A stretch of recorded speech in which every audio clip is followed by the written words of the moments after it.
আজকে ইলিশ মাছের মাথা দিয়ে কুমড়োর ঘন্টটা করছি। তো কি করে করছি পুরো ভিডিওর সাথেই থাকুন। আশা করছি আজকের এই ঘন্ট রেসিপি। নমস্কার বন্ধুরা, আমি সীমা রান্নাঘরে সবাইকে স্বাগত জানিয়ে শুরু করছি আজকের রেসিপিটা। তো এই তো কুমড়ো, তো কয়েকদিন হলো কুমড়োটা এনেছে, তো কুমড়োটা ফেলে নেব। আর কুমড়োটা আমার ছেলে ফেলে দিচ্ছে, কারণ মেয়েরা কুমড়ো ফাড়ে না। তো আমাদের হিন্দুদের তো অনেক রকম নিয়ম থাকে। তো কুমড়ো দুটো ফেলে নিলাম, আর কুমড়োটা অনেক জালি ছিল।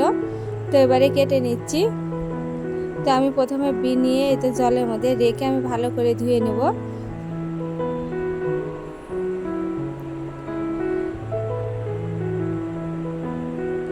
তো আমার বটি দিয়ে কেটে নিতে বেশি ভালো মনে হয়, তো আমার এই কুচি কুচি করে কাটাও হয় বটি দিয়ে কেটে নিলে। তো এবারে কুমড়োগুলো আমি ধুয়ে নিয়েছি, এবারে কুচি কুচি করে কেটে নিচ্ছি। তো বন্ধুরা, আমার আজকের এই রেসিপিটা কেমন লাগছে আপনাদের? যদি ভালো লেগে থাকে আমার চ্যানেলটিকে একটা লাইক করে দেবেন এবং সাবস্ক্রাইব করে আমার চ্যানেলের পাশেই থাকবেন। আর যারা ফেসবুক থেকে দেখছেন আমার চ্যানেলটিকে লাইক এবং ফলো করে দেবেন। তো আমি কুচি কুচি করে কুমড়োটা কেটে নিচ্ছি। কুচি করে কেটে ঘন্ট করলে কুমড়োর তরকারিটা ভালো লাগে।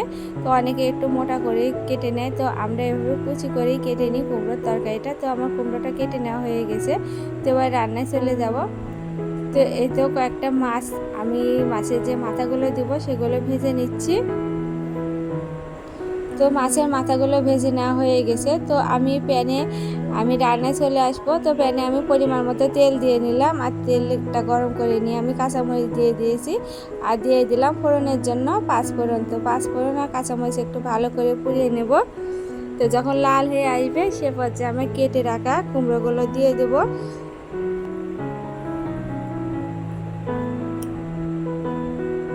তো এই তো কুমড়োগুলো দিয়ে নিলাম। তো দিয়ে আমি একটু নাড়াচাড়া করে নিয়ে নেব।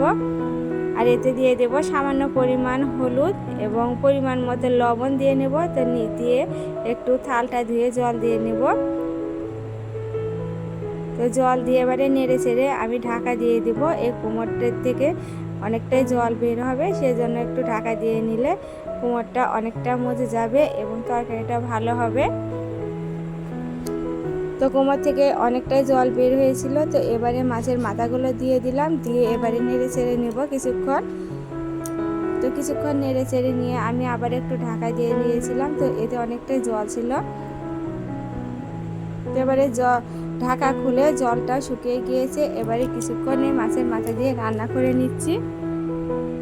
আর ইলিশ মাছের মাথা দিয়ে আজকের এই কুমড়োর তরকারিটা করছি। আর ইলিশ মাছের মাথা দিয়ে কুমড়োর তরকারিটা করলে খেতে অনেকটা ভালো লাগে। আর এইভাবে খুব সহজে এই কুমড়োর তরকারি মাছের মাথা দিয়ে করে নিতে পারেন।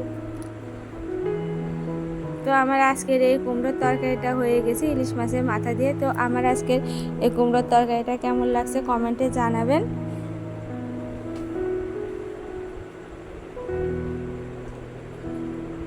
তো এবারে দিয়ে দিলাম ভাজা জিরের গুঁড়ো 2 চামচের মতো। তো এতে একটু চিনিও দিয়েছি, তো সেটা স্কিপ হয়ে গিয়েছিল।